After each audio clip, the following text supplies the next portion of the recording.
Tatawagan po natin, nasa kabilang linya na si Miss Sheila Viesca, ang Chief Executive Officer ng Talk Shop. Miss Sheila, good afternoon. Hi, good afternoon, Jo. How are you? I'm fine. Ako, kayo rin po. Kumusta na? Okay naman. Very good. Good. Yeah, thank you for the opportunity to be invited in your show. Oo nga, sayang. Hindi ka nakarating dito personally ngayon. Pero, medyo tight yung schedule eh. Oo, talaga. Ako, sobrang busy. Pero ibig sabihin, pag busy daw, ibig sabihin, magandang ng business. Oo, it's a very good problem actually. Oo. May mga pagkakita daw. But anyway, unang-una, ano ba itong Talk Shop, no? Well, Jo, Talk Shop is a company that I set up in 2000. And when I set that up, it was part of my masteral program. Kailangan magkaroon ng business. I was already into consultancy then, and I really wanted to teach. So when I set this up, it started with communication programs, leadership training, personality development. Yeah, and we're Kasi napag-uusapan natin yung pagnenegosyo, no? Kailangan kasi, alam mo yung mga standard dapat ng isang negosyante. Siyempre dapat katiwa-tiwala siya, di ba? So nakikita yan sa kanyang personalidad. That's true. Ang negosyo kasi, it will teach you how to have integrity. Yung personalidad mo, it keeps getting better in the process if you are in the right industry. And that's also your measuring stick. Kung hindi gumaganda yung pananaw mo sa buhay at pagkatao mo, that means you are in the wrong business. Hindi ka uunlad dyan. So, kailangan matuto ang isang tao kung paano niya dadalhin ang kanyang sarili sa pag-usap yung kanyang interpersonal skills. Tama yan. Even if you mean well, if you cannot articulate it, mahihirapan ka maghanap ng tamang tao because you will only attract people who share the same values. Hindi naman sila mind reader, di ba? Kung hindi nila nakikita na sinasabi mo, ginagawa mo, paano nila malalaman yung kabaitan mo at kagandahan ng pagkatao mo at pananaw sa buhay? So, ikaw, nung nagtayo ka ng negosyo na doon ng Talk Shop, alam mo na talaga na ito yung gusto mong gawin? I just knew that I wanted to teach. And kaya kong panindigan dahil it's something that I enjoy doing even if I don't get paid. So, sabi ko, sige, kung malulugi ko sa umpisa, alam ko naman it will improve my personality, my well-being. I'll definitely be able to sustain it. So, I made the right decision at the onset kasi inalam ko muna kung ano yung gusto kong gawin sa buhay ko. Again, yung burning desire mo, the passion, no? Yan, tama yan. Oh, diba? Yun ang napaka-importante kasi pag very passionate ka sa isang bagay na ginagawa mo, hindi mo na isipin na kaya ba kikitain ko dito. Diba? Oh, and if that's your orientation, the money will naturally follow.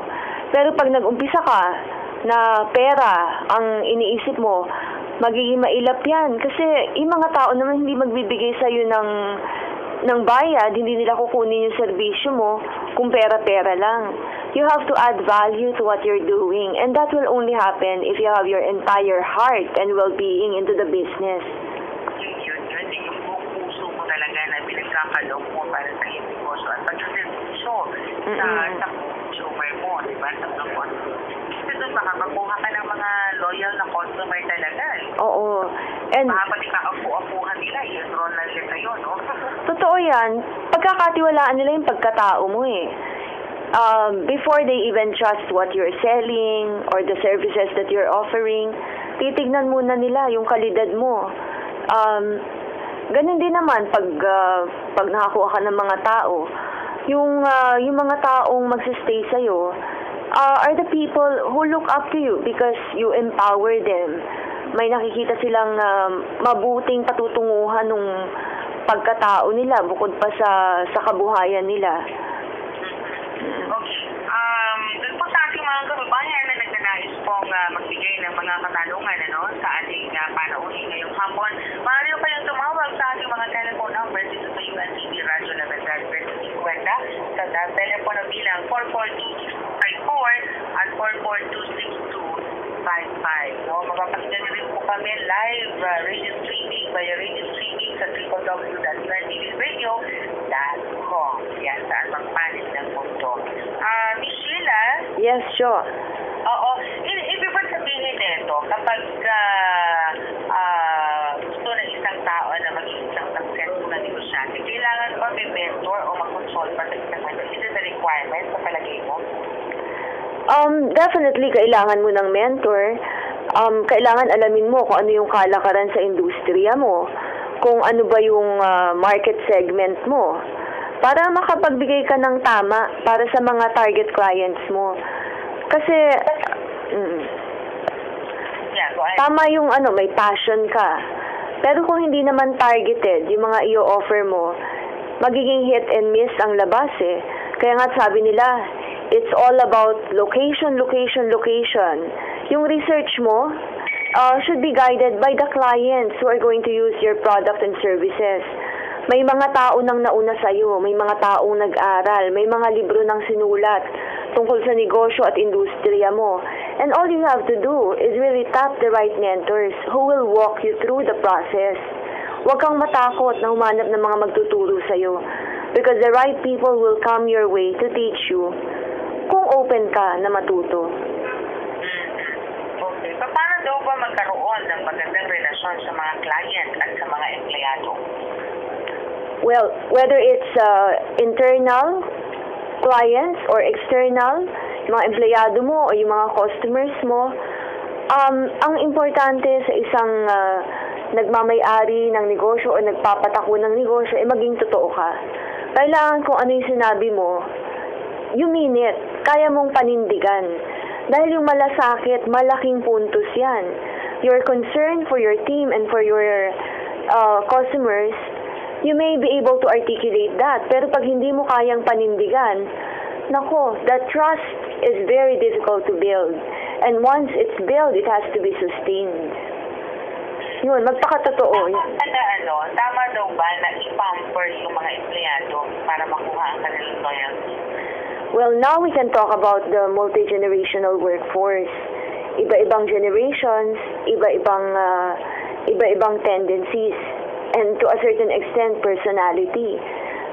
Pampering in a way na i-mentor mo kung kailangang i-mentor, yung bang you will walk them through the processes kung hindi pa nila alam, kung bago sila sa ginagawa nila. Kung alam na nila, i-coach mo sila.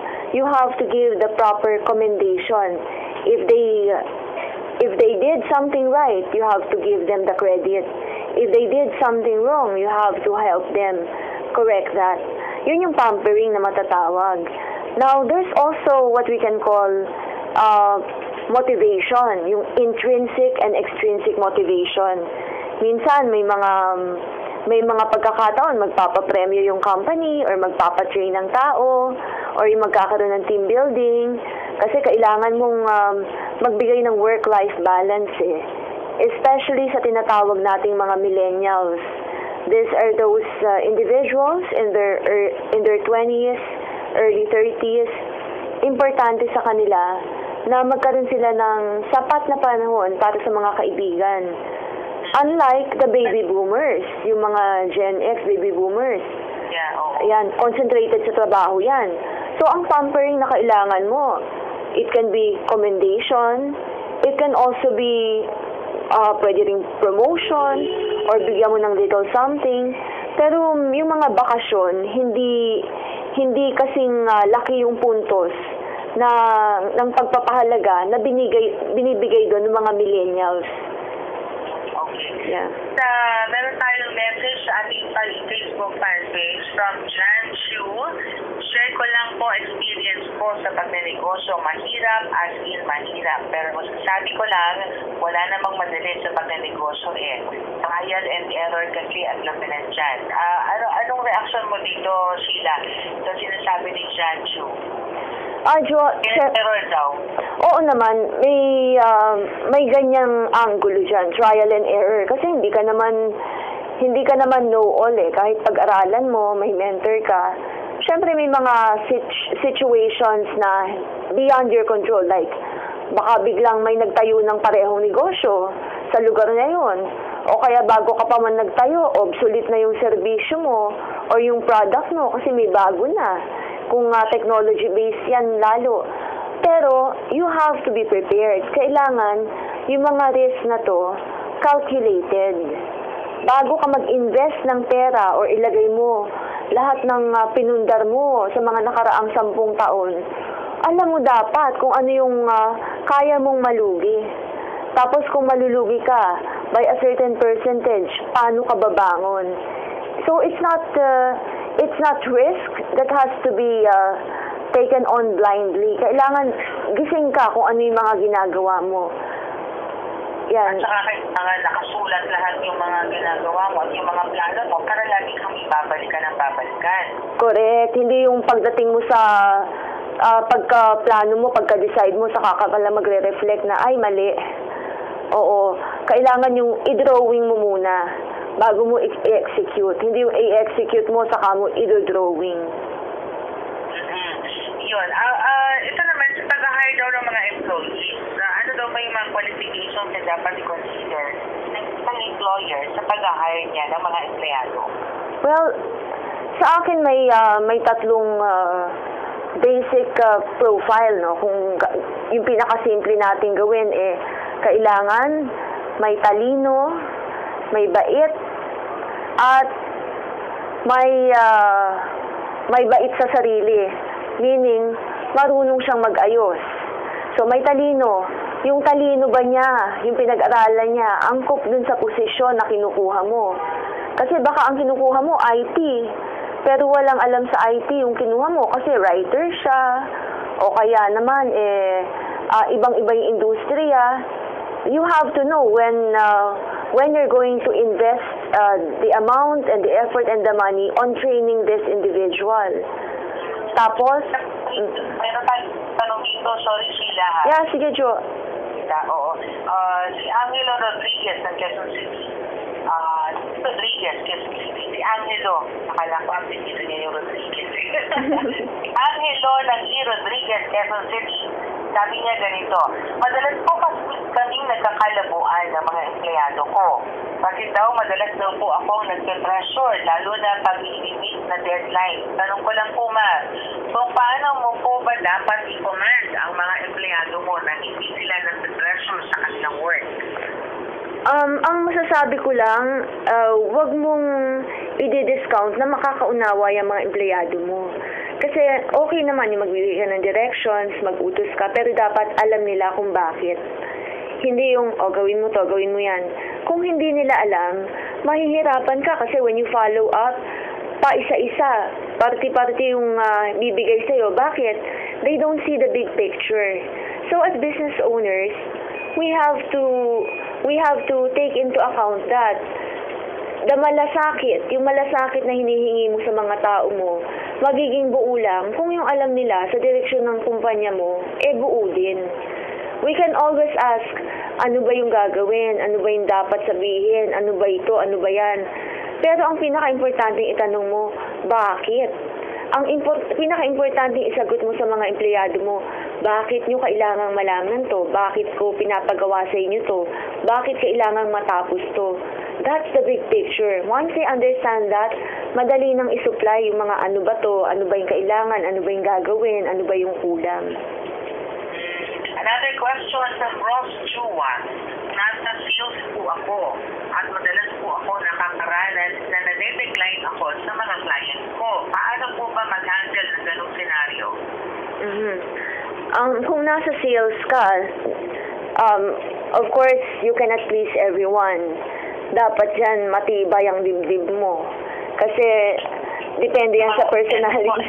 Oo, depende sa personality yan Kahit alam na alam mo yung binibenta mo, kumbaga nandun na yung puso mo, old passion, hindi ka naman gusto nung kausap mo dahil may personality issue. Huwag mong masyadong personalin. Pero kung nangyayari ng madalas at hindi ka makabenta, baka may mali sa sistema mo. Then you have to take a special program on salesmanship. We offer that at TalkShop, Jo, by the way. Check lang nila, www.talkshop.ph. Yan. Oo. Kasi plugging, no? Nag-iba na kasi yung takbo ng sales industry. Nung mga unang panahon, kailangan i-orient mo yung kliyente mo. Ikaw ang salita ng salita. Pero ngayon, kahit hindi ka salesperson, kung marunong ka makipagkapwa-tao, makakabenta ka. Bakit? Kasi alam na nung kliyente mo kung ano yung gusto nila eh. Hindi mo na kailangan ikwento. Ikaw din, kabisado mo yung produkto mo. Kaya mo ipaliwanag. Oo. At balik tayo uli dun, malasakit sa kliyente. Yun, napaka-importante. Hindi yung para makabenta ka lang. Tama. Okay. Babalikan po natin si Miss Sheila Viesca, ha? Miss Sheila, babalikan kita, ha? Papakilala lang ako ng ating impilan at Okay. syempre mga commercial breaks. Sige, Jo.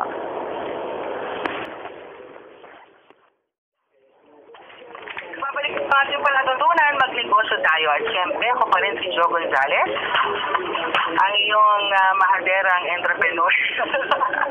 Nasa linya po si Miss Sheila Viesca, ang Chief Executive Officer ng Talk Shop. Miss Sheila, good afternoon again. Good afternoon again, Jo. Nasa na tayo kanina, yung pinag-uusapan natin, ano? Oo. Yung caller natin ay nagkakaproblema sila Sa pagbebenta.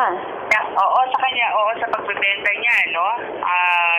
Dahil doon, paano nga ba naman yung hindi siya ma-decline ng kanyang mga customers? Normal naman na talagang may mga sales objections, no? Oo. Part yan ng trabaho. Hindi lahat ng araw maganda yung pasok ng negosyo, lalo na sa mga business owners. Yung mga hesitant na pumasok sa sales. The moment you start your business, you're in the field of sales. Kausap mo pa lang yung kliyente, kailangan iniisip mo na paano ma-close yung deal para ma-servicean yung kumpanya o taong ito, kung paano nila magagamit yung produkto mo, and then how to sustain the relationship para repeat business. Yan ang kagandahan kasi hindi ka kailangan maging traditional salesperson eh. Ang kailangan isipin mo hindi yung makakabenta ba ako, ilan ba yung bibili nila, kundi ano ba yung pwede kong gawin para mapabuti yung sitwasyon ng kliyente ko. At saka dapat dun sa perspective pa lang, dapat inaalam mo na kung ano ang kailangan ng iyong mga prospects. That's right, because time is very important. Hindi ka kailangan mag-aksaya ng panahon dun sa mga prospects na hindi naman nangangailangan ng serbisyo o produkto mo. Tama ka talaga. Yan ang first element of selling. Effective prospecting. Yun. Doon pa lang kasi kina-quantify mo na siya, kina-qualify mo na kung sino yung mga uunahin mo nasa ilalagay mo sa mga top priorities mo, no? Oo. Kahit maganda yung presentasyon mo, kung mali naman yung pinagpepresentahan mo, bali wala rin yung pagod. Kung halimbawa, ikaw nagbebenta ng suplemento, tapos ang binentahan mo pala, dealer din ng suplemento. Tama yan. Kinumpitensya ka pa. Yun isa sa mga minsan nagkakamali. But, kidding aside, may mga nangyayari talaga ganyan. Lalo na kung ang sales representative ay nagkakaroon ng problema, doon pa lang sa perspective niya kung sino yung unang-una niyang mga taong lalapitan. Oo. Para bentahan ng kanyang produkto at ang kanyang mga services. Dapat you have to hit the right market. Diba? That's right. And of course, syempre, no, kailangan ang ating mga kababayan din, alam mo yung natuturuan din dun sa communication. Paano mo ipipresent yung iyong negosyo, yung kumpanya, yung produkto, at mga services, diba? At saan available ang Talk Shop. That's right, Jo. In many areas of life and running a business, communication is key. Kung ano yung sinasabi mo, kung paano mo sasabihin yun, kung anong timing, kung kailan ka hihinto. That's part of the communication training. Kasi isang... Sorry, Sheila. Sige, okay. Maganda rin na alam mo at ikaw mismo, user ng iyong produkto na binibenta kung may produkto kang binibenta, no? Oo. Yung Oo, part yan ng integrity eh. Kung ikaw mismo, hindi ka bilib sa binibenta mo, paano mo naman makukumbinsi yung mga kliyente mo? Oo, tama. Napakahusay yan. Napakahusay No? At habang nag-iintay po tayo ng ating mga kababayan sa inyo pang mga karagdagang mga tanong, maaari ko kayong tumawag sa 4426254 at 4426255. Okay, naman, pwede po kayo mag-text sa ating text line sa 0932-359-4427. Isa pa pala, Jo, may mga kailangan tayong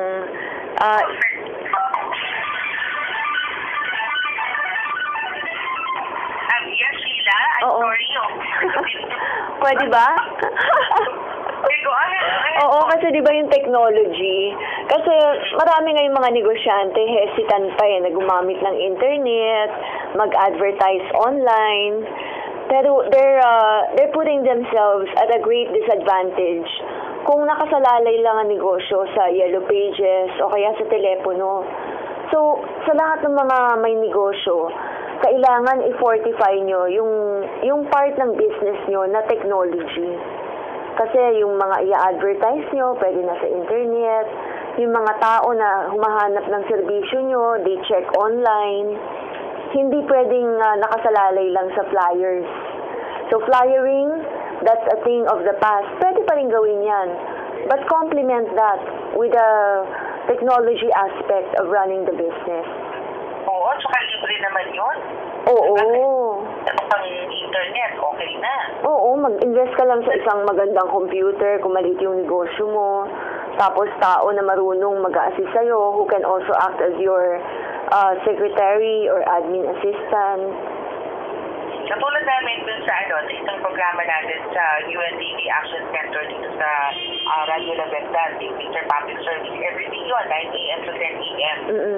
One time, nasa 7,000 plus na yung yung mga likers namin sa fan page. Oh, wow. Ang ganda nun, Oo, imagine, yung 7,000 na yun, in 3 months time, naka 7,399 kami as of this morning. Eh kasi naman, puro quality show naman talaga ang Radyo La Verdad, no? Oo. Kaya gusto ko mag-guest dito kasi talaga alam ko na kung sino yung nakikinig, matututo. Marami silang mapupulot kasi ang gaganda ng mga tanong, open-minded yung mga discussions. Saka may boses ang kabataan, tapos yung mga negosyante, lahat ng mga taong gustong matuto. Talagang matututo po sila sa atin. Oo, isang element yan pag nag-run ka ng business, no matter how passionate you are about what you're doing, yung mga proseso mo, at one point mag-iiba yan. And you have to evolve together with your clients. Hindi pwedeng kung ano ka nun, 5 years ago, 10 years ago, ganyan ka pa rin ngayon. Now, it's really all about how the clients are evolving. Kailangan sasabayan mo yun. Paano daw po ba maghawak ng isang negosyo para hindi daw po malugi? Well, sa mga nag-uumpisang magnegosyo, kailangan lagi kayong present. Lalo na kung hindi pa fix yung mga proseso nyo. Kasi, it's experimental Hindi naman lahat ng mga bagay, alam mo na, nung nag-umpisa ka magnegosyo. Since naibukas mo yung negosyo mo, nagkaroon ka ng ilang tao, hindi pwedeng naglalakwatsa-lakwatsa ka na. Bakit? May mga, on a daily basis, may makikita kang points for improvement na kailangan yung decision mo para yung tao mo makausad kung ano yung tamang gawin. And dapat yung napupulsuhan mo kung ano yung gusto ng kliyente mo, kung ano yung gusto ng market. So, you never stop studying about the requirements of your client, the profile of your customers. Bago nga daw magnegosyo ang isang tao, dapat tanongin muna ito ay pinakahanda sa nag-iba pag iyong Friday night at Sabado night. Oo. Live, no? Oo. At saka all your night. Wag nang i-qualify, Jo. Wag na ba? Lahat na ng gabi. Kasi parang yan, ito. Ay, oo. My work is my life at one point. Oo. Pero yun din message from Aldo Laybar mula sa ating Facebook fan page. Kailangan talaga sa pagninegosyo maging open ka sa mga opinion at suggestion ng ibang tao. Oo, yung yung sinabi mo, Jo, na kailangan ba ng mentor, iiwasan mo lang na lahat ng tao pakikinggan mo. Kasi kaya ka nga nagtayo ng negosyo mo, alam mo yung gusto mong puntahan eh. Tapos lahat naman ng opinion pinakinggan mo, eh lalo ka maliligaw dyan. Diba? Walang ka pupuntahan ng buhay mo. Kasi pera mo yan eh. Pawis at dugo mo yan. Kaya kailangan, as you listen to the recommendations, to the advice of people around you, alam mo rin kung saan yung kung hanggang saan yung pwede mong isakripisyo, kung hanggang saan yung kailangan mong i-incorporate na advice. Tapos kung ano yung gusto mong puntahan, dapat klaro sa iyo yun. Walang ibang makapagsasabi nun. Ang siguro contribution ng mga taong nasa paligid mo, paano ba? Ano ba yung kailangan idagdag? Ano ba yung hindi mo nakita? Ano ba yung improvements? Pero yung saan ka pupunta, ikaw yun, as the one running the business. And eventually, yeah. Isang fan-page message sa aming Facebook account mula kay Andy Ocampo. Madalas din ako ma-decline ng client ko kasi nasa real estate ako, nagtatrabaho. Pero ito na lang ang isipin ko. 2 words lang yan. Sabi niya, move on. Maganda yan. Napaka-positive niya. Oo nga. Oo. Move on and on and on. Yes. There's always another day. Basta may buhay, may pag-asa. Yan ang siste sa negosyo. Kahit sa real estate, meron ding mga nagiging problema sa silot, no? May mga nadi-decline din, lalo na kung hindi masyadong maganda yung location ng property. Oo, and it's a very fierce, can also be a very thankless business. Bakit? Pwedeng may kliyente ka ngayon, tapos na-tour mo na siya, marami ka nang naipakitang units, nakipag-usap ka na sa mga unit owners, pero may nagustuhan siyang iba, he always has the option of choosing another agent kahit ikaw yung naghirap. Hindi mo naman pwedeng, ikaw kahit may integrity ka, you will end up meeting people who may not know how to practice that. You need to be on guard. Kung hindi naman, wag mo na lang masyadong personalin. Tama yung sinabi niya, move on. Ako, tips and final message na po tayo. Nalipag din ako sa oras. Usapan natin sila, no? Oo nga, Jo. 4 pala. Excited na nga ako magpunta dyan sa susunod. Dapat magkita tayo. Sige. Oo. Dahil tayo sa studio guest na kita rito. Yes, dadala kita ng merienda. Yun. Ang final message ko, Jo, is for those who want to set up a business, be clear about what you want, follow your heart, give it your best shot. Hindi lahat ng araw tama, pero pag tama yung choice mo at malinaw kung ano yung gusto mong mangyari sa buhay mo, nothing can stand in your way. There will always be another opportunity. In the face of failures, makakakita ka ng something positive. Eventually, kung ano yung mga pinangarap mo, mangyayari yan. Pero on a daily basis, give your best. Okay. Maraming salamat po, Miss Sheila Viesca. Thank you very much. Yes, you're welcome, Jo. Talk to you soon.